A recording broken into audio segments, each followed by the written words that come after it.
Başlayabilir miyiz? Davetlerimiz geldi mi? Daha gelecek var mı? Başlayabilir miyiz? Davetlerimiz geldi mi?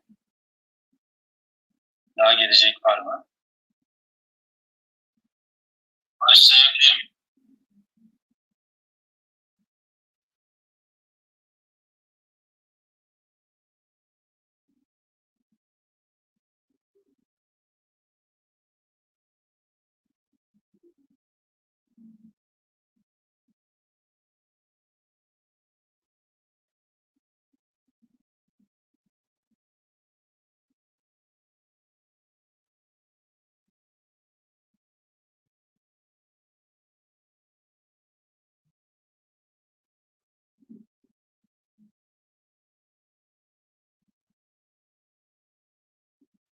Biz başlayalım artık. 5 dakika geçti çünkü. Gelecek olan arkadaşlar da bu saatten sonra gelirler zaten. Tekrar hoş geldiniz. Adım Bayram Karacan. TTS International bağımsız girişimcisiyim. Öncelikle şunu bilmenizi isterim. Evet, YouTube'dan bir yayın yapmaktayız. Fakat bu linke sahip olduğunuz için bu yayın da size ulaştı. Genele açık bir yayın değil. Dolayısıyla özel bir yayındır, kapalı bir yayındır.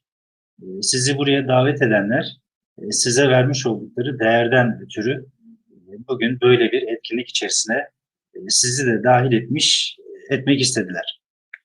Evet, TTS International Fırsatlar Dünyası'na hoş geldiniz diyoruz.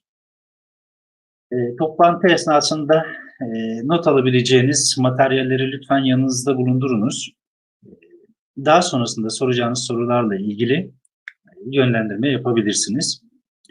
Programımız yaklaşık 1 saat sürecek ve içeriğinde şirket, sektör, TTS teknolojisi, girişimcilik ve kazanç planı olarak şekillenecek. TTS International 2019 yılında Antalya'da 2 genç girişimci tarafından kurulmuş %100 yerli sermayeli bir Türk şirketidir ve wellness sektöründe faaliyet göstermektedir. Şirketimizin almış olduğu sertifikasyon ve belgelerle ilgili belgeleri görmektesiniz ekranda şu anda. Bu belgeleri yine ttstar.com adresinde yine görebilirsiniz. Sektörümüz 21. yüzyılın en çok ihtiyaç duyulan sektörü, yani wellness sektörü. Wellness nedir? Ruh ve beden sağlığının bir arada olduğu bir sektördür. Aynı zamanda kazanç da sağlayan bir sektördür. İnsan ömrünün kısaldığı görülmüş yapılan araştırmalarda ortalama 120 ila 140 yıl yaşamaya programlı insan artık gitgide daha da az yaşamaya başlamış. Bununla beraber wellness sektörü de bir önem kazanmıştır. Dünyamız 100 yıl öncesine kadar böyle değildi. Nasıldı? Hava kirliliği yoktu, dengesiz beslenme yoktu, paketlenmiş gıdalar yoktu, gayet doğal besleniyordu, gıda zehirleri yoktu. Raf ömrünü uzatmak için gıdaların içerisine çeşitli maddeler konulmuyordu. Çünkü her şey doğadan geliyordu. İnsanlar bu kadar stres içerisinde yaşamıyorlardı. Gayet daha rahat, daha düzenli bir hayat içerisindeydiler. Ve standart bir uyku düzenleri vardı. Herhangi bir uyku problemi de yoktu. E, Manyetik alanlar bu kadar yaygın değildi. Manyetik alanlardan kastınız nedir? Baz istasyonları, telefonlar, wireless'ler, bunun içerisine dahil olabilecek her türlü manyetik alan aynı zamanda insanoğlunun sağlığıyla ilgili problemlerin ortaya çıkmasına da sebep olan şeylerden bir tanesiydi. Ve insanlar bu kadar hareketsiz değildi. Düşünün, büyüklerimize bakalım. Büyüklerimize bakalım. Onlar çok daha sağlıklı, çok daha hareketli bir hayat içerisindeydiler. Ahmet Hocam hoş geldiniz, sefalar getirdiniz. İyi akşamlar. E, Nenelerimize, dedelerimize baktığımızda sabahtan akşama kadar bir meşgale ve bir uğraş içerisindeydiler. Dolayısıyla hareketli bir yaşam vardı. Ve Dünya Sağlık Örgütü'ne göre günümüzde yaşanan hastalıkların %70'i yetersiz ve dengesiz beslenme kaynaklı olduğu sonucuna varılmış. Peki bunun sonucunda neler ortaya çıkıyor? Yorgunluk. Hiç bitmek bilmeyen bir yorgunluk içerisinde insanlar. Bakın akşama kadar uyusak bile, dinlenmiş olsak bile geceden sabaha kadar uyumuş olsak bile böyle acayip bir yorgunluk var. Devamlı bir bitkinlik var. İşte kalp rahatsızlıkları görmüş olduğunuz üzere artık mükemmel derecede yayılmış durumda. Ki ben kendi arkadaşımı biliyorum. 30 yaşında kalp krizinden vefat eden arkadaşım var benim. Kanser artık gırla artık normal bir şey gibi karşılanmaya başlandı. Aa, kanser mi demeye başlıyoruz artık. Yani normalleşti gibi bir şey oldu. Diyabet desek zaten artık şekerim var diyen bir kişiyi artık hani aa sende de mi var? Yani normal bir şekilde karşılar gibi olduk. Alzheimer çağımızın en büyük hastalıklarından, rahatsızlıklarından bir tanesi. Artık unutkanlaşmaya başladık. Tabii bunların sonucunda bu rahatsızlıklar ortaya çıkmakta. Peki neden? Dünyanın büyük bir sorunu var çünkü sağlıklı olmayan insanlarda artık istenmeyen sorunlar ortaya çıkıyor. Çünkü dengesiz besleniyoruz. Peki beslenmeden kasıt nedir burada? Ekranda da görmüş olduğumuz gibi e, hücreler yani organizma hücreler dokular organları, organlar sistemleri ve sistemler de bütün bir vücudumuzu oluşturmakta. Yani temelde baktığımız zaman hücreyi sağlam tutarsak, hücreyi iyi beslersek sırasıyla doku, organ, sistem ve vücut zaten sağlıklı bir hale gelmekte. Peki hücrelerimiz için faydalı olan besinleri vücudumuza nasıl alabiliriz? Gıdalardan alabilir miyiz? Asıl önemli sorulardan bir tanesi de bu. Bakın bunun daha yakın zamanda yapılmışı da var. Ama çok daha 20 senelik bir ortalamaya baktığımızda ortalama gıdaların içerisindeki besin değerlerinin %60 ile %80, %90 civarında azaldığını görürsünüz bu tabloda. Düşünün 20 sene, 25 sene önce, 30 sene önce muz yiyorduk. O içerisinde bir aroma vardı. O muzun tadını alıyorduk. Ama şimdi sadece fosa gibi geliyor. Ya da bir domatesi düşünün. Neden? Çünkü artık dalından, yaprağından, tarladan henüz olgunlaşmamış iken bir kimyasal ortama girip o kimyasalla bir araya gelip yolda artık olgunlaşması sağlanılıyor meyvelerin. Dolayısıyla topraktan yeterli miktarda besin değerlerine henüz ulaşmadan ya da dalından koparak insanların tüketimine sunuluyor. Bunun sonucunda da artık hücrelerimiz yeterli bir şekilde beslenemez hale geliyor. Peki gıdalardan alamıyorsak eğer bu besinleri başka nasıl alabiliriz? Oral yolla alabilir miyiz? Evet, gıda takviyesini oral yoldan hap formatında, kapsül formatında ağzımızdan alarak vücudumuza gerekli desteği sağlayabiliriz. Fakat bunun sonucunda da şöyle bir durum söz konusu. Artık mide asitimizin değişkenliğe uğramış olduğundan dolayı ve bağırsaklarımızın içerisinde bulunan faydalı bakteriler yok olduğundan dolayı. Bu bakteriler nasıl yok oldu? Ömrümüzde bir kez olsun antibiyotik kullanmış isek bu faydalı bakteriler artık orada yaşamıyor. Çünkü onları da yok ediyor. Yani bu şeye benziyor. Hani vücudumuzda bir rahatsızlık var. O rahatsızlığı gidermek için bir şeyleri alıyoruz. Neye benziyor? İşte lambanın üstünde bir tane sinek var. Sineği öldüreyim derken lambayı yok ediyorsunuz ve karanlıkta kalıyorsunuz. Artık oral yolda bağırsak florasının bozulmuş olmasından kaynaklı ve mide asidimizin değişmiş olduğundan kaynaklı yaklaşık %80'i dışarıya atılmakta. Düzgün bir emilim sağlanamadığından dolayı. Dolayısıyla oral yolla gıda takviyesi bu noktada çok da tercih edilebilir durumda değil. Peki enjeksiyon? Evet, enjeksiyon da yaptırılabilir. Fakat bunun ehlinin yapması gerekiyor. Neden? Çünkü sinirin üzerine gelip herhangi bir vücuda problem yaşatabilecek bir durum söz konusu ve bu işi ehlinin yapması gerekiyor. Fakat düşünün, her gün vücudumuzu deldirmek ister miyiz? Bir gıda takviyesi, bir vitamin takviyesi yapacağız diye. Eğer doktor önermediyse bunun haricinde bir durum olarak ya gidip de bana bir iğne yap deme lüksüne sahip değiliz. Bir rahatsızlık varsa zaten doktorun vermiş olduğu iğneyi o standartlar çerçevesinde günlük de olsa vurulmak durumundayız zaten. Peki serum, düşünün, başınız ağrıyor, bir kapsül aldınız, yaklaşık 2 saat sürer o baş ağrısının gitmesi. Birine vurulursanız normal enjeksiyon şeklinde yaklaşık 1 saattedir. Serumla vurulduğu zaman aşağı yukarı, yani o süreç serumun bitmesine kadar devam eder ama yaklaşık 20 dakika, yarım saat sonra artık direkt kana karıştığı için kendimizi daha iyi hissetmeye başlarız. Serum en etkilisidir bunların arasında, değil mi? Böyle olmasına karşın serumun da direkt yine steril ortamlarda ve işinin ehlinin damar yolu açarak yapması gerekli. Dolayısıyla bu da bizim vücudumuza vitamin desteği sağlamak için, hücrelerimiz için gerekli besinleri almak için çok da e, yapabileceğimiz şeyler değil. Peki bunların dışında başka bir şey var mı? Evet, transdermal teknoloji, transdermal sistem. Peki transdermal nedir?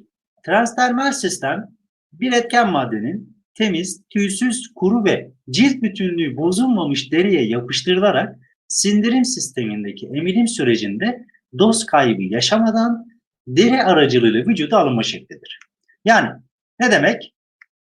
Bantın deri üzerine yapıştırılması, ki bununla alakalı bir videomuz var, sunum sonrasında gösterebilirim. Kılcal damarlar aracılığıyla vücuda dağılımını sağlaması. Neden? Çünkü vücudumuz, tenimiz nefes almakta. Bantın yapıştırılarak kıl köklerinden deriye nüfuz etmesi, oradan da kılcal damarlar aracılığıyla bütün vücuda dağılmasını sağlayan bir sistemdir transdermal. Peki avantajları nedir? Kontrollü salınım sayesinde artan bir biyo yararlanım söz konusudur. Nasıl kontrollü salınım ne demek? Düşünün, belli bir dozajda kapsül olarak herhangi bir vitamini ağız yoluyla aldığımız takdirde vücudun fazlası ne ise o kadarını alır, geri kalanını dışarıya atar. Sindirim sistemi ve boşaltım sistemiyle. Dolayısıyla örneğin vücudun ihtiyacı 10 birimse, bizim almış olduğumuz kapsül 100 birimse 10 birimini alacak, 90 birimini dışarıya atacak. Bu kontrolsüzdür sonuç itibariyle. Bizim insanımız da malum bu tarz şeyleri ya iyi geliyor diye şeker gibi artık hap kullanmaya başladı son yıllarda. Son yıllarda derken 20-30 yıllık benim yaşım itibariyle bildiğim şeyi söylüyorum. Hatta bizim daha doğrusu İstanbul'da lisede okurken bir biyoloji öğretmenimiz vardı. O derdi ki asla mecbur kalmadıkça hap kullanmayın. Doktor tavsiye etmedikçe hap kullanmayın ki vücudunuz ona bağışıklık kazanmasın. Ne demek bu? Bir hastalığın yokken onu durmadan alıyorsan kimyasal bütünlükle beraber, vücudun ihtiyacı yok o anda ağız yoluyla. Ne yapıyor? Bağışıklık ona alışıyor. Bu sefer onunla alakalı hastalık geldiğinde de yok, ortalıkta yok oluyor. Dolayısıyla şeker gibi hap kullanır olduk.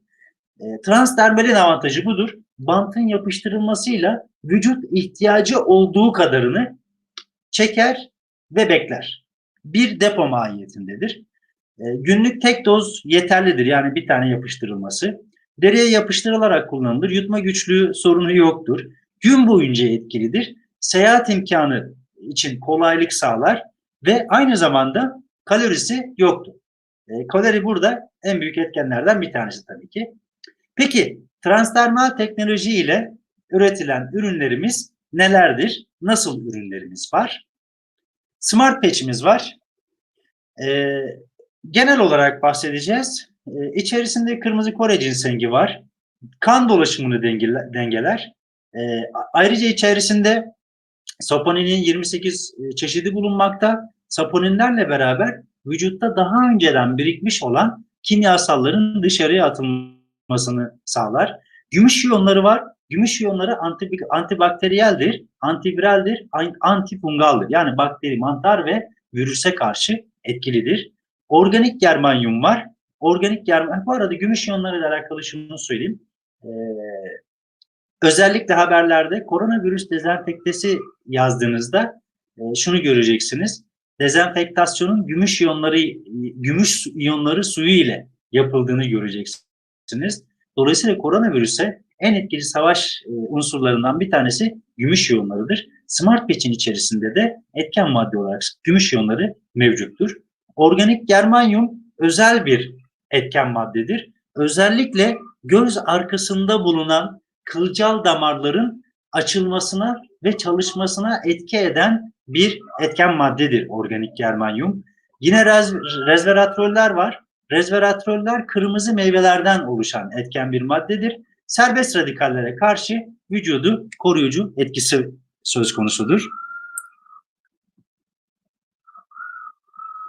Yine içerisinde hidrolize kolajen var. Hidrolize kolajen vücudun yaklaşık %90'ını oluşturur. Vücudumuzun en çok ihtiyaç duyduğu şeylerden bir tanesidir. Kırmızı kan hücresi üretiminden tutun da kemiklerin iliklerine, kemiklere, tendonlara kadar üretimde vücutta etkilidir. Ve piyasada bulunan kolajenlerin baktığımızda yani 3 tip kolajenden bir kısmı vardır. Smart Patch'in içerisinde bulunan hidrolize kolajen 3 tip kolajen, yani kolajenin tamamı vardır. Eklemlerin sertleşmesi, dizlerde kireçlenme, boyun düzleşmesi, bel fıtığı, bağ dokunun yırtılması gibi birçok sorun oluşur kolajenin yokluğunda. Bunlar PubMed raporlarıdır. Tıbbi terimdir PubMed'ler. Bilimsel makalelerdir. Bunun hakkında, ginseng hakkında yapılmış ve kanıtlanmış 10.214 tane makale bulunmakta. Saponin hakkında 34.666, kolajen hakkında 220.719, gümüş iyonları için 50.138 gibi makaleler bulunmakta. Bu yüzden biz sağlıkçılarla ve sağlık sektörünün içerisindeki kişilerle bu konuda iyi anlaşırız. Çünkü PubMed raporu dediğimiz zaman bilimsel makaleler olduğu için içerisinde bulunan etken maddelerin ne manaya geldiğini çok iyi anlarlar. Ve şunun da altını çizelim tekrardan. Bu ürünlerin hiçbirisi ilaç değildir. Gıda takviyesidir. İçerisinde bulunan etken maddelerinin faydalarından bahsediyorum şimdi ben zaten size. Yine diğer ürünümüz Power Patch. İçerisinde ginkgo biloba var. Merkezi sinir sistemi, solunum sistemi, bağışıklık sistemi üzerinde etkileri ispatlanmıştır. Yine içerisinde ginseng var. Zaten biraz önce anlattık. D vitamini var. Türkiye gibi 4 mevsim güneş gören bir ülkede yaşıyoruz. Ama D vitamini eksikliği yaşıyoruz. Çünkü bize dediler ki güneş öğlenleyin tepedeyken güneşe çıkma. Değil mi? Hep öyle söylediler. Ama halbuki vücudun D vitaminini en çok alabileceği zaman güneşin en tepede olduğu zamandır. Fakat doğru ve gerekli şekilde, gerekli zaman kadar durmak kaidesiyle. Fakat biz bunu da yanlış anladık. Öğlenleyin güneşe hiç çıkmadık. Dolayısıyla küçükken artık D vitamini ihtiyacımızı göremedik. Bu noktada kemiklerimiz artık güçsüz bir hale geldi. Yaşımız ilerledikçe de zamanında doğru vitaminsel desteği alamayan kemikler dolayısıyla bize kıkırdak sorunu, sinir sorunu, bel fıtığı, işte kireçlenme gibi sorunlarla bize geri dönmekte. Yine içerisinde C vitamini var. C vitamini depolanan bir vitamin grubu değildir ve suda çözülür. Yani vücutta depolanmaz. Siz ne kadar günde portakal yerseniz yiyin, ne kadar limon yerseniz yiyin, ne kadar elma yerseniz yiyin, C vitamininin vücut ihtiyacı olduğu kadarını alacak ve dışarıya atacak. Sigara içiyorsak özellikle vücutta C vitamininin eksilmesine sebeplerden bir tanesi günün içerisinde ne kadar C vitamini ihtiyacı olduğunu vücudun siz düşünün ve günün içerisinde ne kadar C vitamini içeren ürünleri almamız gerektiğini ve buna ne kadar bir bütçe ayırmamız gerektiğini de yine ayrıca düşünebilirsiniz. Dolayısıyla bantın içerisinde C vitamini vardır. Yapıştırdığımızda vücut ihtiyacı oldukça günlük içerisinden çekmekte. Yine içerisinde K vitamini var. Kandaki kalsiyumun kemiklerde ve dişlerde toplanmasını sağlar. Damar gibi dokularda birikmesini azaltarak damarların tıkanmasını önlenmesini sağlar. Burada önemli unsurlardan, altını çizmemiz gereken unsurlardan bir tanesi de şudur ki D vitamini ve K vitamini birlikte çalışırlar. Yani birbirlerinin faydasını arttırırlar. K vitamininin faydalı olabilmesi için D vitamini desteğinin de olması gerekiyor. Yine C vitamininle beraber diğer kontakların da olması gerekiyor ki birbirlerine fayda sağlasınlar. Vitamin grupları içerisinde de Vücut açısından baktığımızda böyle de bir durum söz konusu. B6 vitamini var. Kırmızı kan hücrelerinin oluşumuna ve bağışıklık sisteminin güçlenmesine yardımcı olur. Yine B12, B9, folik asit. Yine biraz önce bahsetmiş olduğum ikili gruptan bir tanesi B12 ve folik asit. Folik asit olmadan B12 vitaminin çalışması tam gerekli duruma getiremiyor vücutta. B12 folik asitle beraber olması lazım ki etkileşim haline gelerek gerekli yerlerdeki onarımı sağlasın. Nöronların iletiminde rol oynar. Depresyon, ruh halinde bozulmalar, stres, unutkanlık gibi durumların giderilmesine yardımcı olur. Özellikle sporcuların performansının arttırılmasında destek olur. Yine içerisinde alerjinin var. Yüklenme olmadı. Biraz geç geldi. Şaşırdım ben de. Yine içerisinde alerjinin var. Bununla ilgili de yine içerisinde doping yoktur belgesi, özel olarak analizi daha doğrusu firmamız tarafından istenmiş. Pamukkale Üniversitesi'nde de bu analiz raporu alınmıştır.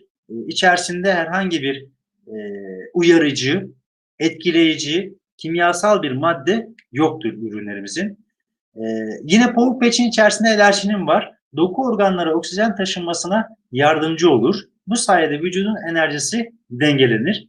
Alerjinin eksikliğinde nitrik oksit seviyesi düşer. Buna bağlı olarak damarlarda daralma, tıkanıklık ortaya çıkar. Sağ taraftaki resimde de görmüş olduğunuz üzere 20'li yaşlarla 60'lı yaşlar arasındaki damarın içerisindeki değişkenliğe lütfen dikkat edelim. Bunun sebebi kanın içerisindeki nitrik oksit seviyesinin azalması kaynaklıdır. Eksikliğinde kalp krizi riski artar. Çocuklarda büyüme gerililiği ortaya çıkar. Kaslarda ağrı, yara iyileşmelerinde gecikme, yetişkinlerde cinsel bozukluklar ve üreme sorunları görülür. Çünkü eskilerin bir lafı vardır, bir cümlesi vardır. Kan giden yere can gider. Dolayısıyla eğer damar tıkalı ise ya da orada bir sorun varsa ya da gitmesi gerekenden daha az gidiyorsa yeterli miktarda oksijen gitmediği için orada hücreler ölmeye başlar. Hücreler ölmeye başlamaması için oraya kanın gitmesi lazım ve oksijenin ulaşması lazım. Çünkü kanın vücudumuzdaki başlıca görevlerinden bir tanesi oksijeni taşımaktır. Hatırlayın, eskiden bir çizgi film vardı. Ben çok severim o çizgi filmi ki hala da seyrederim. Ara YouTube'dan açar, vücudumuzu tanıyalım diye, yanlış hatırlamıyorsam. Ki bu işimde de benim için etkilidir. Çizgi filmi severim yani. O manada size de tavsiye ederim. Özellikle işimizle alakalı hangi vitaminin grubunun nerede ya da vücudumuzun nasıl çalıştığıyla alakalı çok orijinal bilgiler vermekte. Yine diğer bir ürünümüz Omega Coenzym Patch. Beynimiz yağ tabakasından oluşur ve yağ tabakasının içerisindedir. Nöronlar ve sinirler bununla beslenirler, yağ ile beslenirler ve bu yağ da omega 3'ten oluşur. Omega 3 destekler daha doğrusu bunu. O yağ tabakasının içerisinde sağlam bir şekilde kalmasını destekler. Eğer omega 3 eksikliği varsa vücutta beyin artık nöronlar arasındaki etkileşimi sağlıklı yerine getiremez. Omega 3'ün en büyük etkenlerinden bir tanesi de beyinle alakalıdır ve nöronlar arasındaki iletinin yeterli miktarda ve doğru götürülüp getirilmesini sağlar. Yine damar yapımız üzerinde olumlu bir etkisi vardır. Elastikiyetini sağlar damarın. Elastikiyeti yerinde olan damar sağlam olur ve kanı daha iyi ulaştıracağı yere ulaştırır. Yine diğer bir durum, özellikle hamilelerde, hamilelik öncesinde özellikle ve hamilelik sırasında kullanılması gereken bir takviyedir omega 3. Çünkü annenin hamile kaldıktan sonra karnındaki fetüsün, bebeğin, çocuğun beslenmesini sağlayan şeydir omega 3 yağ asidi. Neden? Nasıl? Eğer değil şöyle, anne fetüs beslenme, o göbek kordonunu, bütün besinini annenin beyninden almakta. Beyninin bulunduğu o sıvı kısmından almakta. Eğer anne gebelik sırasında yeterince omega 3 almamış ise ya da almıyor ise anne hamilelik sırasında çeşitli bunalımlar yaşayabilir. Çünkü artık bir can taşıyor, 2 defa beslenmesi gerekiyor. Bu yüzden hamile olanların yeterli miktarda beslenmesi gerekiyor. Hoş geldin amca. Yılmaz Karacan. Yeterli miktarda beslenmesi gerekiyor. Omega 3'ün gebelik sırasındaki en büyük etkenlerinden bir tanesi budur. Yine çocukların büyüme sırasında odaklanmasını sağlar. Çünkü vücudun gelişimine ve beynin gelişimine destek sağlar. Bu konuda özellikle cevize bakın. Omega 3 barındıran besinlerden bir tanesi ve şekli de beyne benzer değil mi? Direkt olarak Allah öyle yaratmış çünkü. Demiş ki bu beyne benziyor. Görün bunu. Bunu da tüketin demiş. Yine çocukların odaklanması ve gelişmesini sağlar. Omega 3 yağ asidi iki gruptan oluşur. EPA ve DHA. Bu yağ asitleri, omega 3 yağ asitlerinin değerleridir. Bunlara göre ölçülür birimi. Örneğin bir hastaneye özür dilerim hastane diyorum. Eczaneye gittiğinizde herhangi bir balık yağı kapsülünü alın. İçerisine baktığınızda ortalama ben bakmıştım bir tanesine 500 miligram yazıyordu üstüne. Koskocaman yazmışlar. Omega 3 balık yağı diye. 500 miligramı da böyle koskocaman yazmışlardı. Arkasına çevirdim baktım %12 EPA, %18 DPA. EPA ve DPA. Toplam %30'u yani 150 miligramı balık yağı asidi. Aslında diğerleri değil. Ama balık yağı koskocaman yazıyla. Bu noktada fiyat ve fayda karşılaştırmasını çok rahat bir şekilde yapabiliriz. Yine merkezi sinir sistemi üzerinde etkilerinden dolayı hafızayı güçlendirir, konsantrasyon bozukluğu gibi durumlarda beyin fonksiyonlarını düzenler. Çocukların zeka gelişimini için önemlidir. Saç diplerinde kuruma, kepeklenme, dökülme, saçlarda cansızlık ve kırılganlık oluşur. Görme konusunda sıkıntılar ve görme zayıflığı oluşur. El ve ayakların çabuk üşümesi, kalp rahatsızlıkları, kolesterol ve trigliserit problemleri omega 3 eksikliğinde ortaya çıkan durumlardan bazılarıdır. Yine fit patch'imiz var. Hemen zaten gördünüz zayıflama bandı değildir diye. Ama adından da anlaşılacağı üzere kilo kontrol programımızdır fit patch. Beslenme durumuna göre ve egzersiz durumuna göre gerektiğinde kilo aldıran, gerektiğinde kilo verdiren bir üründür. Burada kullanım ve diğer ürünlerle beraber kullanımına göre vücudun ideal fit pozisyona gelmesini sağlar. Yani sadece kilo verme programı değil, ürünü değil Fitpatch. Bir de şöyle bir durum var. Fitpatch tek başına bir ürün değil. Kilo kontrol programı bizim diğer biraz önce saymış olduğum ürünlerin hepsiyle beraber kullanılması gereken bir program dahilinde kullanılması gereken bir üründür. Bu konuda eğer kilo kontrolü ile alakalı bir durum söz konusuysa özel olarak birebir görüşmeyle bir program çiziyoruz. Doyma merkezini uyarır, iştah kontrolünün sağlanmasına destek olur, yağ yakımına destek olur, sindirim sisteminin düzenlenmesine yardımcı olur, vücuttaki ödemin azalmasına yardımcı olur ve bunların da atılmasına yardımcı olur yine. Ve diğer ürünümüz Pineal Patch. Melatonin, 5-HTP, valerian root, magnezyum, B6 ve çinko var içerisinde. Bütün ürünlerimiz önemli fakat melatoninin özel bir yeri vardır vücudumuzda. Dolayısıyla Pineal Patch benim açımdan biraz daha farklı boyutta işin açıkçası. Çünkü ben migrenimden bu noktada kurtuldum. Tabii ki sadece Pineal'le birlikte kurtulmadım. Ben Fitpatch'i bir son zamanla kullanmaya başladım. Diğer 4 ürünü hiç ara vermeden standart bir şekilde kullandım.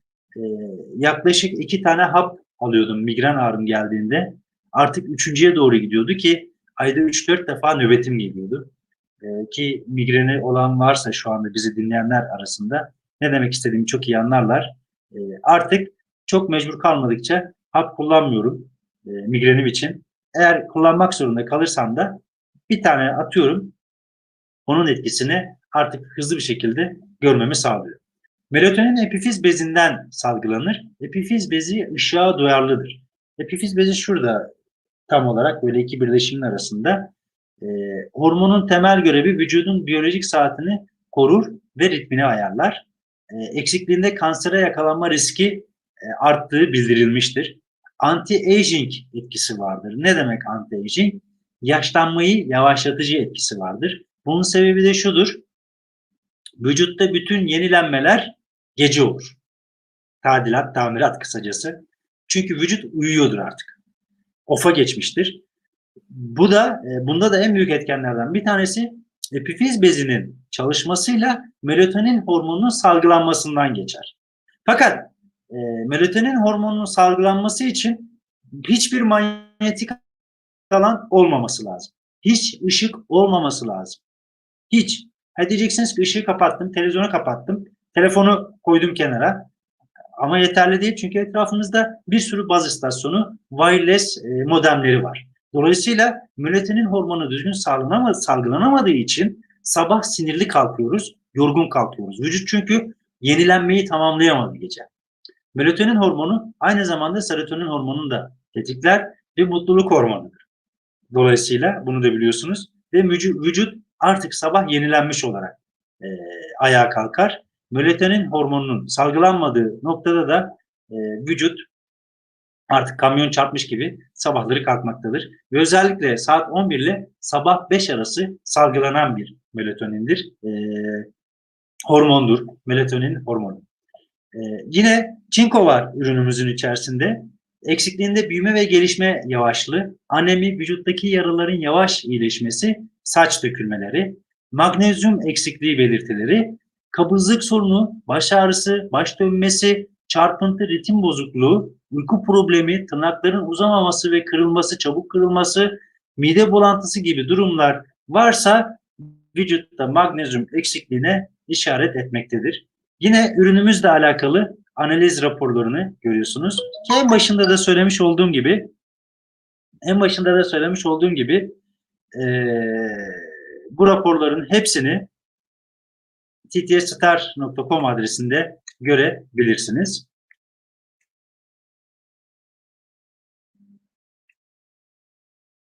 Evet, ürünlerimiz bu kadardı.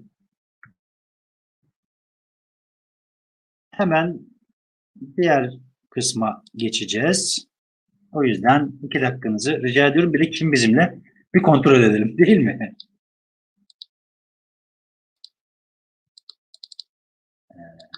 Evet, şurayı yaptık. Paylaşım bir durdurduk. Kimler bizimle bir kontrol etmiş olayım bu arada. Yazan Ahmet Hocam burada mı hala? Bilemiyorum.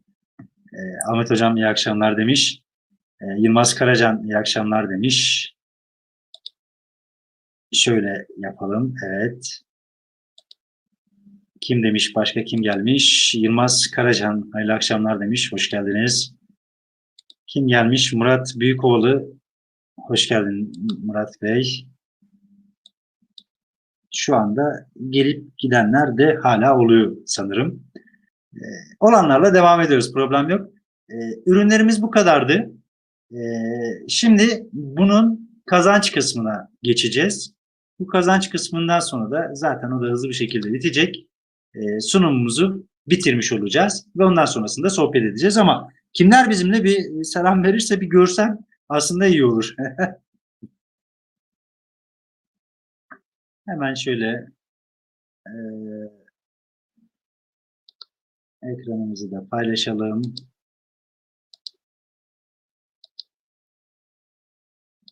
Ekranın tamam dedik.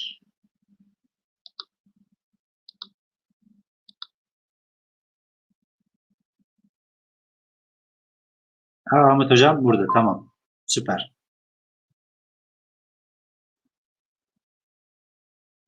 Diğer kısma geçiyorum şimdi.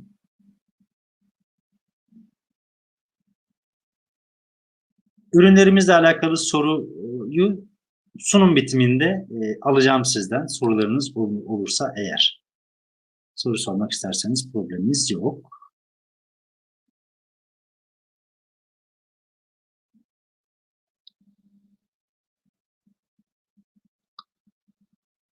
Slaytı başlayabilirsek slayta. Neden mi açılmadı?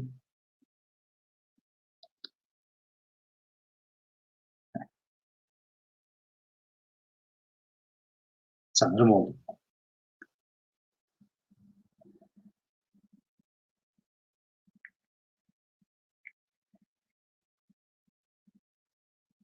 Şu anda bir yüklenme durumu var. Evet.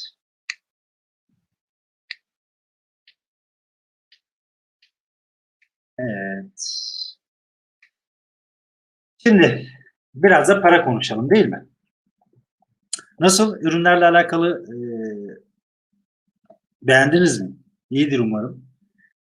Zaten şu anda bizlerle olanlar aşağı yukarı ürünleri bilen insanlar sanırım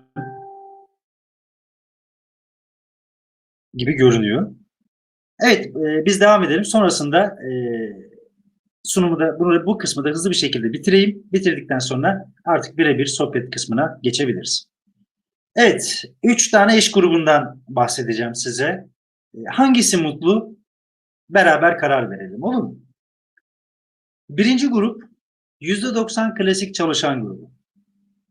Başkalarının yöntemleriyle, yani patronlarının, amirlerinin, müdürlerinin yöntemlerine tabidirler ve onlarla çalışırlar. Ne derseler de yapmak durumundalar.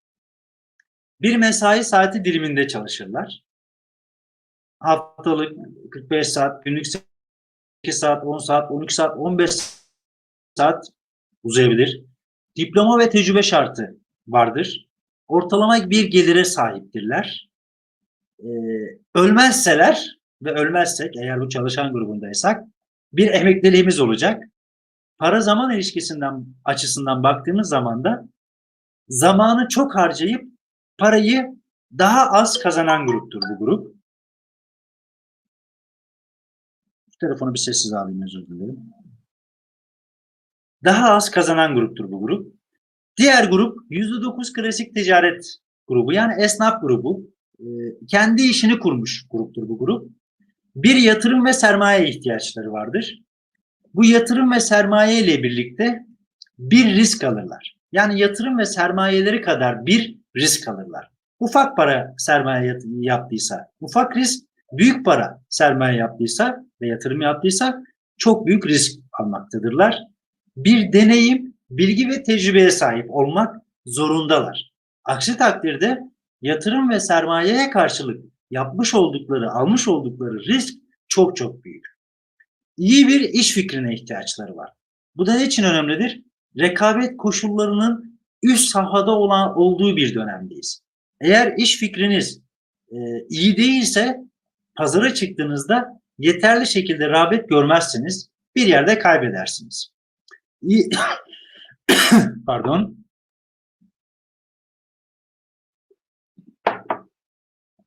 İlişkileri iyi olmak zorunda ki müşteri grubunu oluşturabilsinler, bu ilişkileri de yönetebiliyor olsunlar.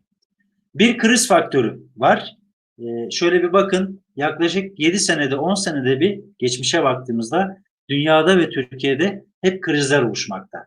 Bu krizlerden dolayı da tahsilat kaçakları, yatırım ve sermayenin daralması gibi durumlar kaçınılmaz oldu artık.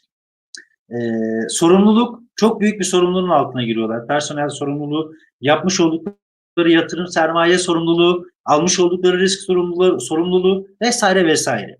Para zaman ilişkisi açısından baktığımızda %90 klasik çalışan grubuna göre evet, zamanı belki daha verimli kullanıp parayı daha fazla kazanıyor gibi görünürler ama aslında bir işçiden daha fazla zaman harcarlar. Şöyle bir bakın etrafınıza, iş yerini kapatmasıyla beraber işçiler, çalışanlar hadi ben gidiyorum der patrona, gider. Patron hala orada kalır. Niye? Çünkü yapması gereken bir hesap var. Dolayısıyla daha fazla para kazanırken daha fazla da zaman kullanmak durumundadırlar. Ve önlenemez bir durum tahsilat kaçağı. Bu krizlerden dolayı ve veresiye gibi durumlar varsa Türkiye gibi bir ülkede yaşıyoruz sonuç itibariyle. En kötü ihtimal tanıdığının tanıdığı geliyor. Ben senin babandım, babanın arkadaşıyım, akrabasıyım deyip bir veresiye durumu, bir senet durumu vesaire tahsilat kaçağı da bu iş grubunun içerisindedir. Özgürlük. Yani özgürlüğün peşinde olan bizim gibi network marketing sektörünün içerisinde, wellness sektörünün içerisinde var olan insanlar grubu var bir de. %1 gibi görünüyor. Çok ufak gibi görünüyor. Evet, gerçekten de öyle. Ama gerçekten özgürlüğünün peşinden koşan insanlar bunlar. Bu insanlar kendisi için çalışır. Yani başkalarının yöntemleriyle çalışmazlar. Çalışma saatlerini kendileri belirler. Yani mesai saatinde çalışmazlar. Hatta klasik ticaret grubuna bakın, şunu da ekleyeyim oraya. İşletmeleri, şubeleri büyüdükçe artık zamanları çoğalır. Artık eve gidemez ve ailesiyle birlikte olamaz olur. Bu yüzden network grubu, %1 özgürlük grubu zamanı kendisi belirler. Riski sıfırdır. Diyeceksiniz, var mı böyle bir ticaret? Evet, riskimiz sıfır. Kim sevmez ki sıfır riskle ticaret yapmayı, değil mi? Dükkan açıyorsunuz, oraya bir kira vereceksiniz, elektrik vereceksiniz, muhasebe ödeyeceksiniz, eleman koyacaksınız, elemanın maaşını ödeyeceksiniz, her şeyi ödeyeceksiniz. Ama buna rağmen kazanacağınız zamanı biliyor musunuz? Bilmiyorsunuz. Bir yatırım yapmak zorundasınız çünkü. Bu yüzden bir risk vardır. Ürünü bile alsanız, rafa koyduğunuzda ne zaman satılacağını bilmiyorsunuz. Bir risk vardır. Kriz olacak mı, olmayacak mı? İşte dün bir bakın, bir ortalık bir hareketlendi. Dün bir sürü kişi böyle bir git gel yaşadı yani. Maalesef böyle bir durumda yaşıyoruz. Bu grupta risk sıfırdır. Sıfır riskle çalışırlar. İş fikirlerine ihtiyacı yoktur. Çünkü niye? Çalışmış oldukları şirket, birlikte çalışmış oldukları şirket gerekli iş fikrini zaten bulmuş. Bize düşen ve bu gruba düşen sadece o iş fikriyle firmanın çalışma şartlarında gerekli sistematiğe tabi olmak. Deneyim ve tecrübeye ihtiyaç yoktur. Bu sektörün içerisinde küçümsemek gibi değil, yanlış anlaşılmasın lütfen. Kapıcı da olabilirsiniz, bir profesör de olabilirsiniz. İkisi de aynı parayı kazanabilir. Ama siz normal %90 çalışan grubundaysanız size soruyorlar mı? Evladım, sen hangi okulu bitirdin? Tecrüben var mı? Nerede çalıştın? Ya da %9 klasik ticaret grubunda. Ne dedik biraz önce? Deneyim, bilgi ve tecrübeye sahip olmak zorundalar. Aksi takdirde yatırımı neye yaptığını bilmiyorsa zaten batacak. Yani körü körüne de ticarete girmez kimse.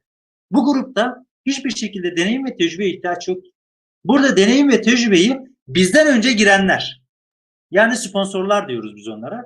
Onlar ne derse onların izledikleri yolu takip ederek zaten biz bir iz var. O izi takip ederiz. Bu iş grubunda olanlar. Rekabet yok. Hiçbir şekilde rekabet yok. Çünkü her şey belli. Satış fiyatı da belli, alış fiyatı da belli. Dolayısıyla bir kayıp yok. Krizlerden kesinlikle etkilenmez. Kur inmiş çıkmış, kriz olmuş, ekonomi olmuş, enflasyon olmuş, şu olmuş, bu olmuş. Zaten bunun en başlıca sebebi nedir? Kur dengesizliğidir. Dolayısıyla krizlerden etkilenme gibi bir durum söz konusu değildir. Aksine bu sektör krizlerin olduğu zamanlarda ve ülkelerde aşırı derecede bir büyümeye girmiştir. Bunun sebebini birazdan açıklayacağım. Kur olarak ödeme alırız. Kur olarak ödeme aldığımız için de kurun inmesiyle ya da çıkmasıyla çok fazla ilgilenmeyiz.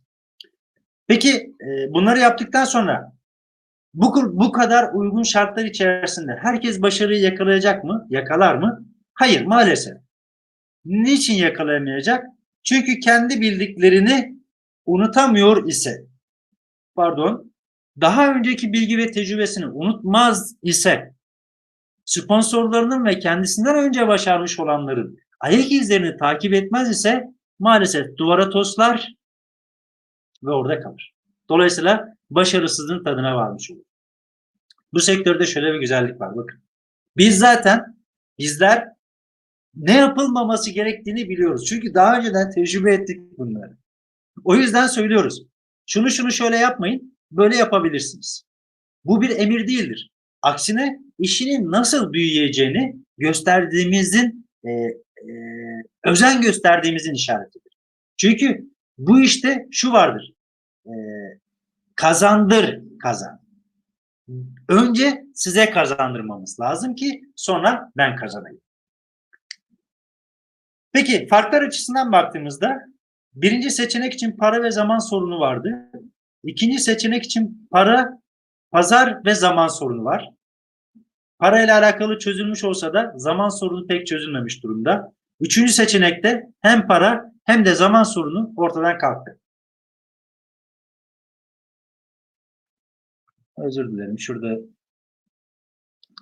diğer bir sunumu kontrol edeceğim.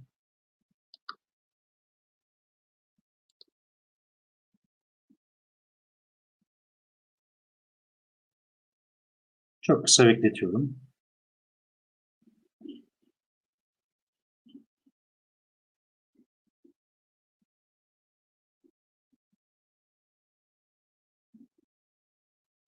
Daha önceden düzeltmiş olduğum bir durum vardı da sanki düzeltmeden önceki sunumu açmış gibiyim. Onu fark ettim şimdi. Bir onu kontrol edeceğim. Hemen çok hızlı bir şekilde sonrasında devam edeceğiz.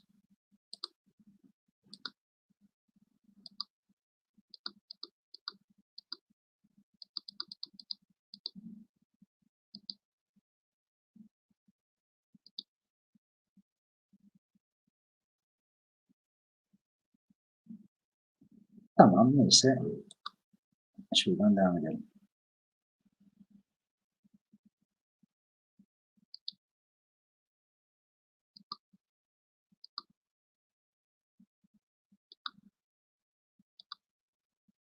Tamam, onu anlaştık. Değil.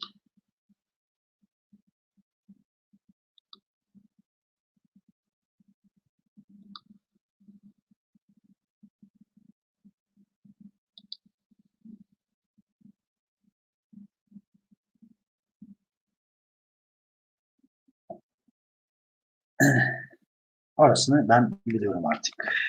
Onu halledeceğiz. Evet. Nerede kaldık? Evet, bunu ilerlettik.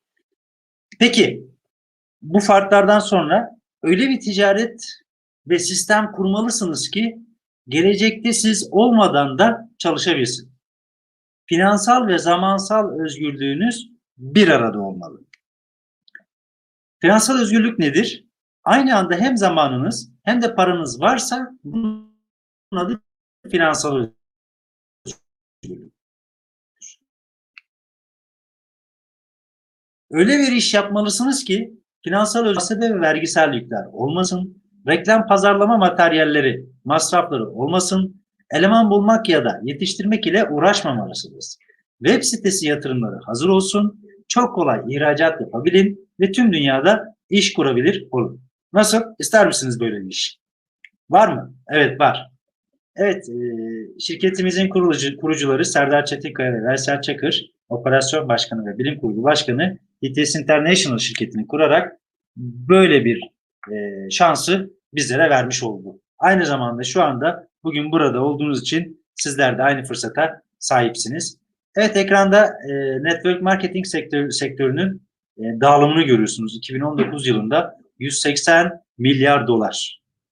Çok büyük bir sektörden bahsediyoruz. Ücretsiz kayıt olacaksınız şirketimize. Nasıl başlayacak bu ticaretimiz? Sizi buraya davet eden kişinin size vereceği bir link ile ücretsiz kayıt linki ile indirimli alışveriş yapma imkanına. Ticaret kısmı da var.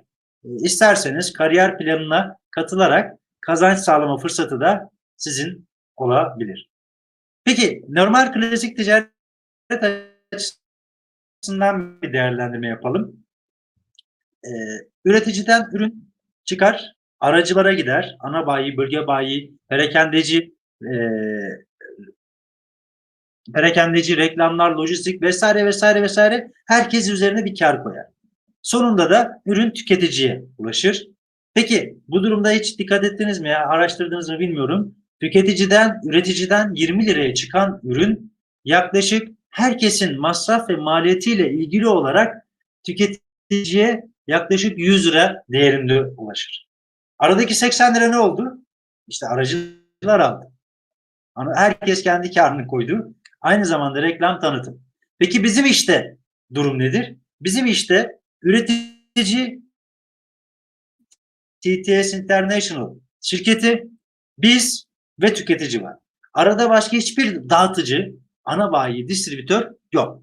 O yüzden bu aradaki misal 80 lirayı reklama gideceğine, oraya gideceğine, buraya gideceğine, ara satıcılar ve ara bölge bayileri alacağına TTS International şirketi, gel kardeşim sen benim distribütörüm ol, ben sana vereyim demiştir.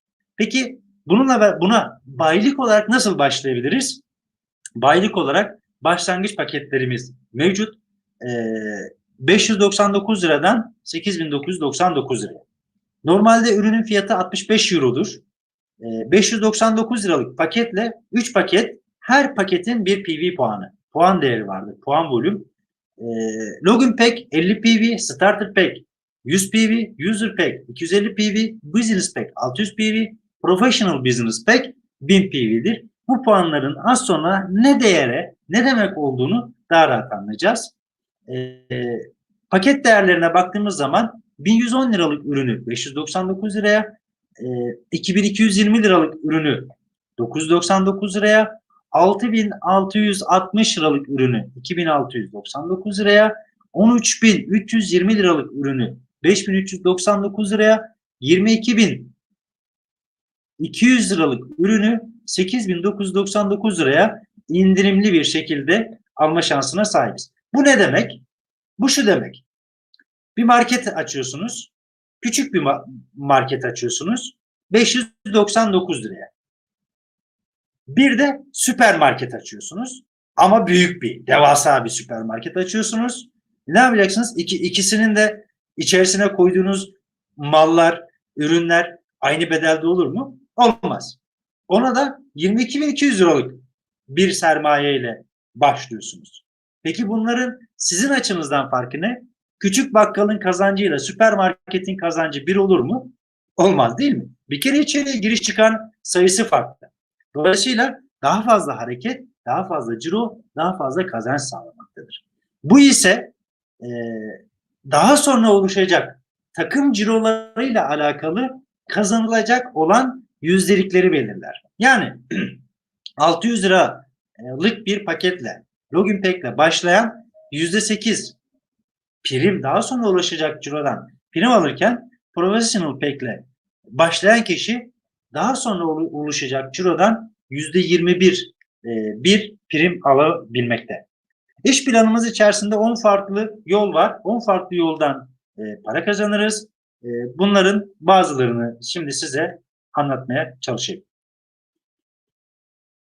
Öncelikle bedava ürün. Kendi referansımız ile bir sağ takımımıza, bir sol takımımıza.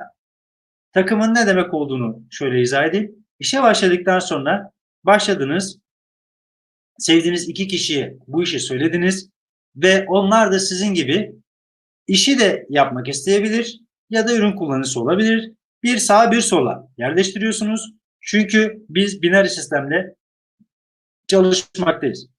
Yani 2 kişi aldığınız takdirde bir ay içerisinde tercih ettiğiniz herhangi bir ürün, 5 üründen bir tanesi hediye ürün olarak size gelir. Tavsiye bonusu alırız. Birinci sıralardan. Yani ne demek bu?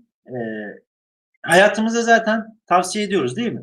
Lokantayı beğendik, yemeğe hoşumuza gitti. Dışarıdan birisi geldiği zaman nerede yemek yiyebilirim? Şurada yemek ye diye yönlendiriyoruz. O lokantanın sahibi bize sen müşteri yönlendirdin diye para veriyor mu? Hayır, vermiyor. Tersini düşünelim. Yönlendirdik, gittik lokantaya, yemeğimizi yedik, hesabı istedik, hesabı ödedik. Tam çıkarken lokantacı dedi ki bir dakika kardeşim, şu parayı al. Bu ne parası? Bana dedi müşteri getirdin. Sana dedi promosyon yaptım. Para veriyorum. Ben bunu her zaman getirsem bana verir misin? Evet, veririm.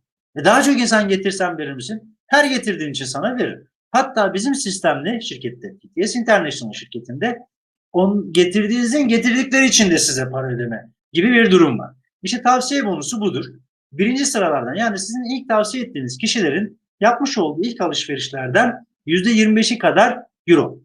İkinci sıraların ise %5'i kadar. Bu ne demek?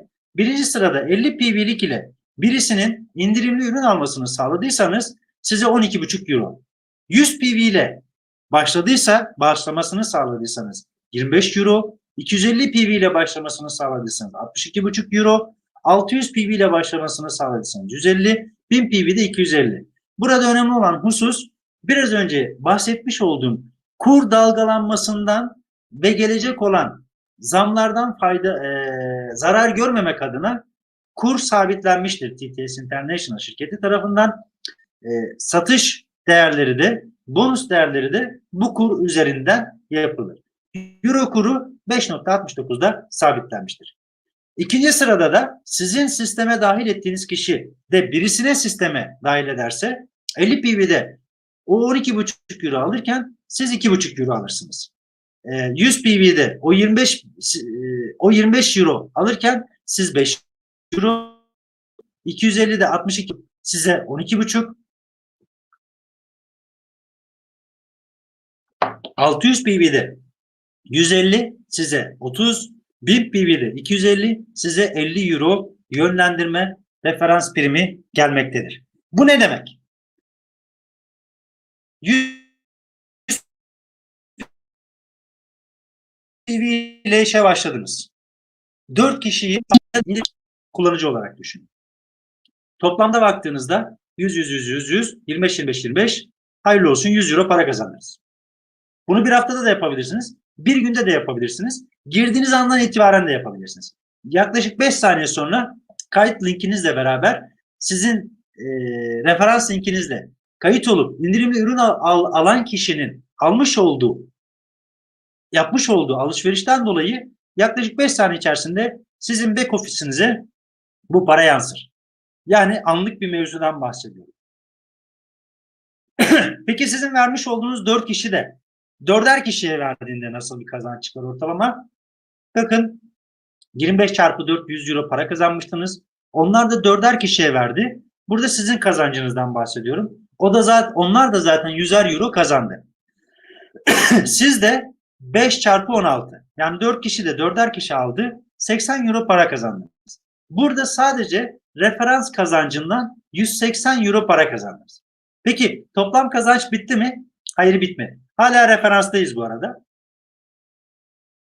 Bir de bizim 4L bonusumuz var. 4L ne demek?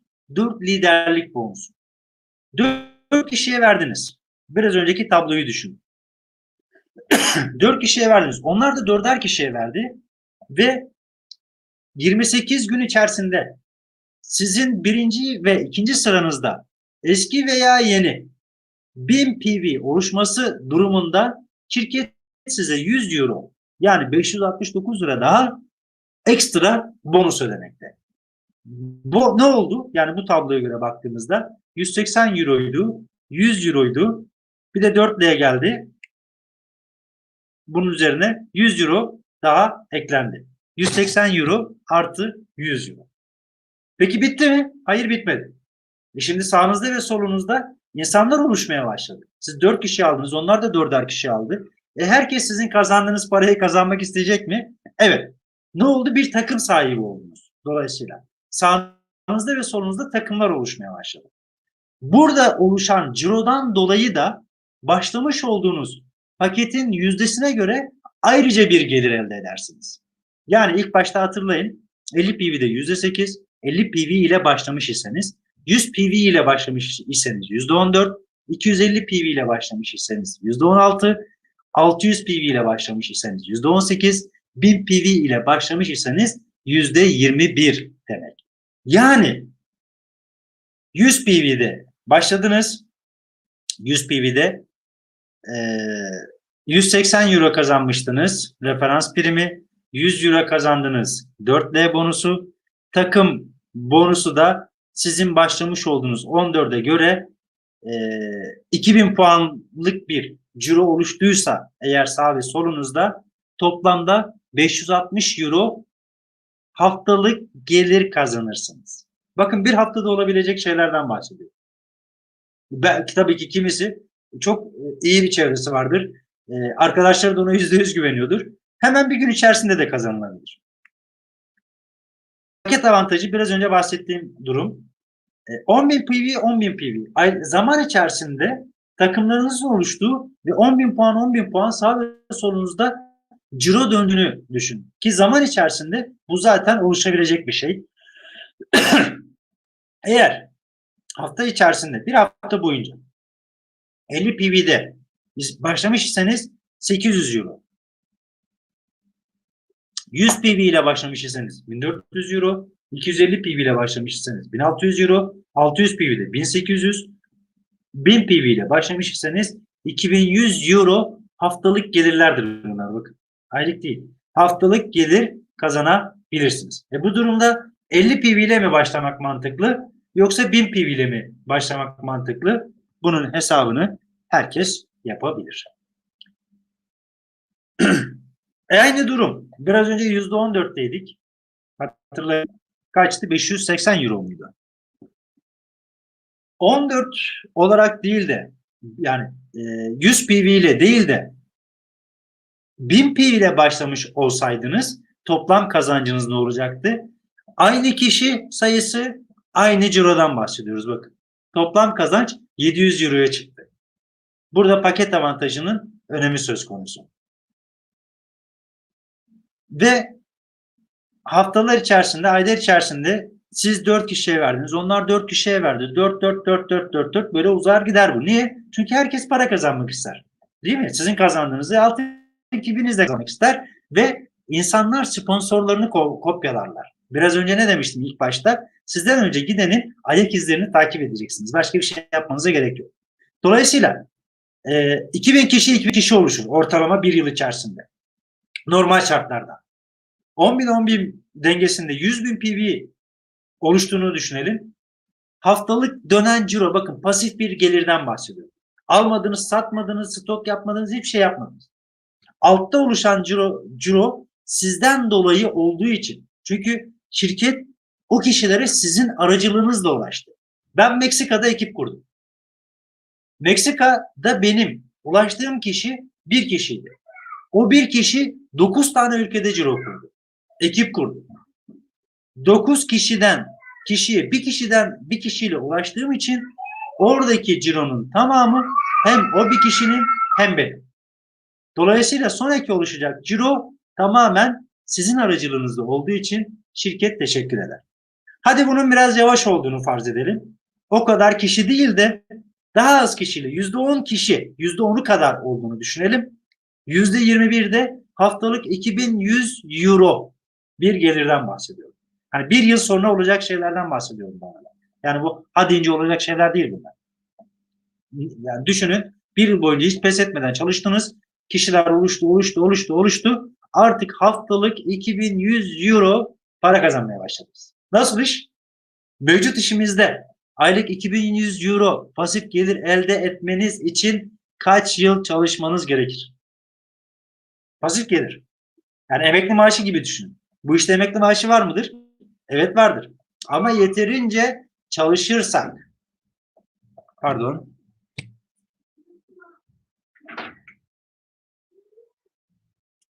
yeterince çalışırsak emekli maaşı vardır. Çünkü o ana kadar yeterince çalışılmış olup meyvesini yeme zamanıdır. Ve aynı zamanda düşünün, normal klasik işlerimizde bir kariyer hedefleriz, koltuk vardır, yetki sınırları vardır, değil mi? Bizim işimizde de kariyerler mevcut. Bu kariyerleri yapmış olduğumuz cirolar belirler. Haftalık olarak sağ ve sol dengesinde 400 PV yaparsak, star bakın sadece sizin değil, sizden sonra eklenmiş olan herkesin cirosundan bahsediyoruz. Yani sadece sizin değil. Burada yukarıdan aşağıya bir ekip dayanışması var. Dolayısıyla herkes kendinden sonra girmiş kişilere de faydalı olmak durumunda. Yani bencillik yok burada. Kazanabilmek için önce insanları, sizden sonra girmiş insanları kazanıyor hale getirmemiz gerekiyor. Dolayısıyla 400 puan dengesinde star, 1500'de bronz star, 3000'de silver star, 6000'de gold star, 14.000 crown star, 30.000 diamond star, 50.000 royal, 150.000 king, 250.000 world star.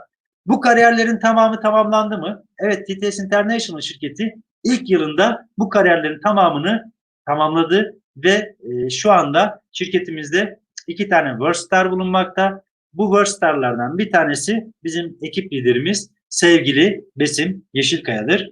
Yine Royal Star kariyerinde de ekip liderlerimizden bir tanesi Sayın Arzu Kaplan mevcuttur.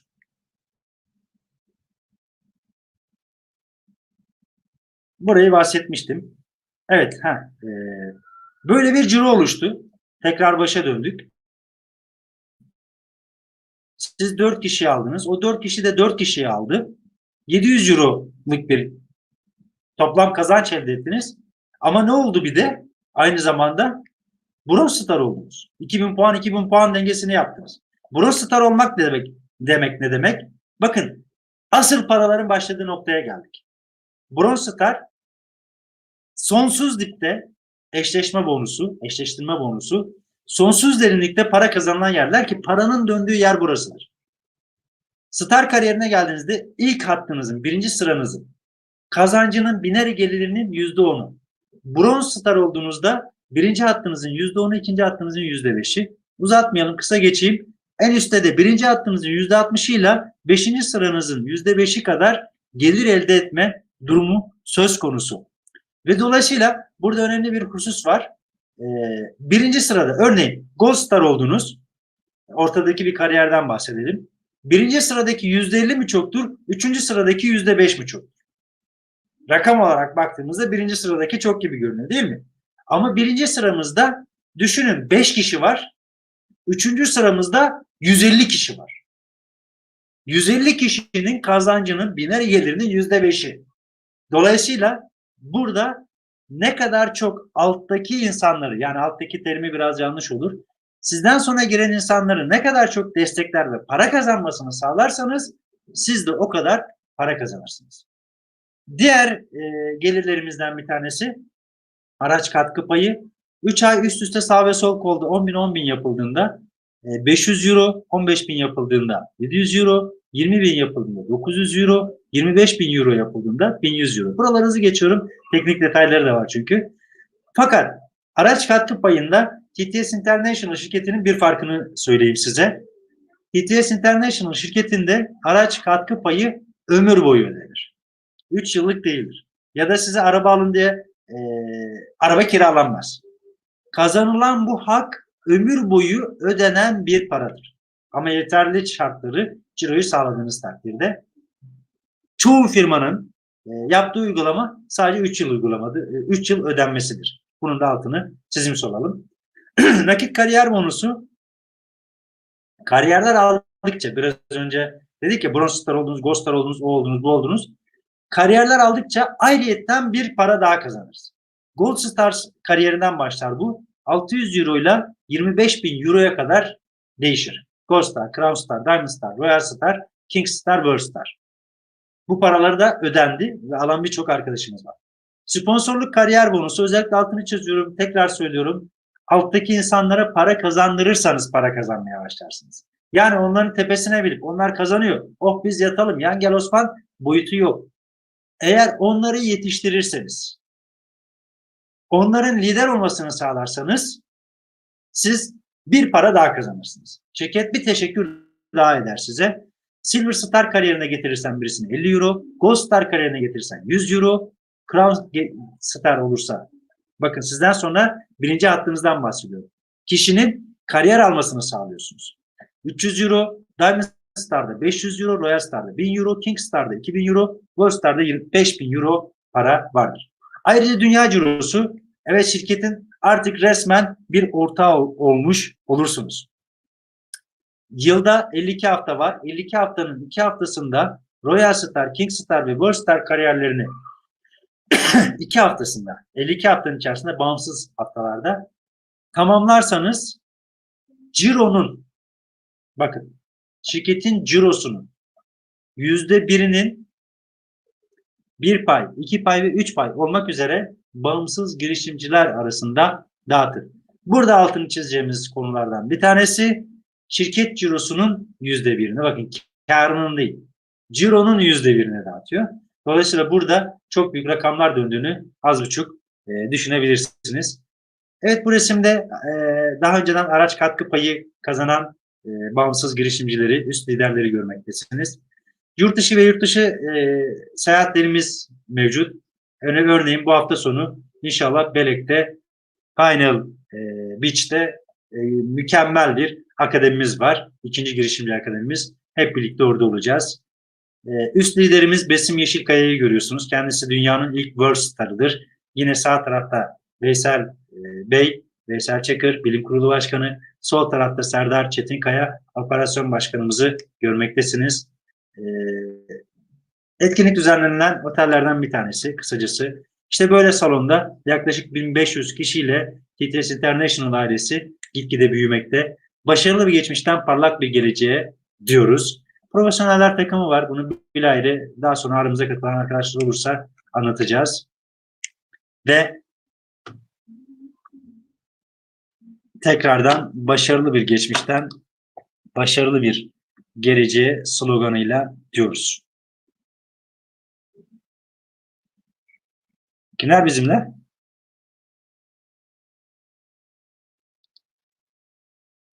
Stop. Evet. 2 kişi var. Şu anda kim benimle? Merak ettim.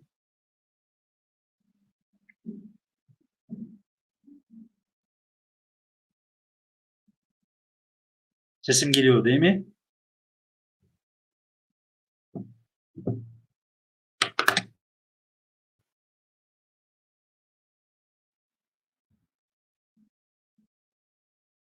Kim bizimle acaba? Kim benimle şu anda? Yoruma yazabilir misiniz?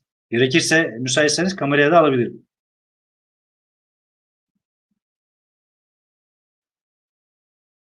Serap Hanım benimle. Teşekkür ederim. Başka kim benimle? Kim kaldı?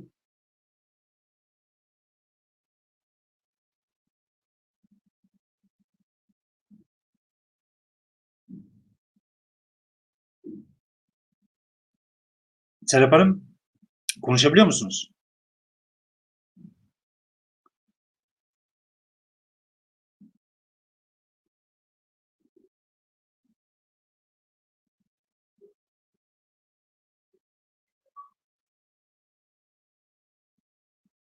Yayını bitireyim o halde. Normal iletişime geçelim. Nana da buradaymış. Güzel. Tamam. 2 tane first line'ım burada. Bağlanmak isterseniz bağlanabilirsiniz eğer. Kamera yollayabilirim. Müsaitseniz konuşabiliriz ya da farklı yapalım. Tamam, burayı bitireyim ben. Size haberdar edeyim. Teşekkür ederim. Burayı bitiriyorum.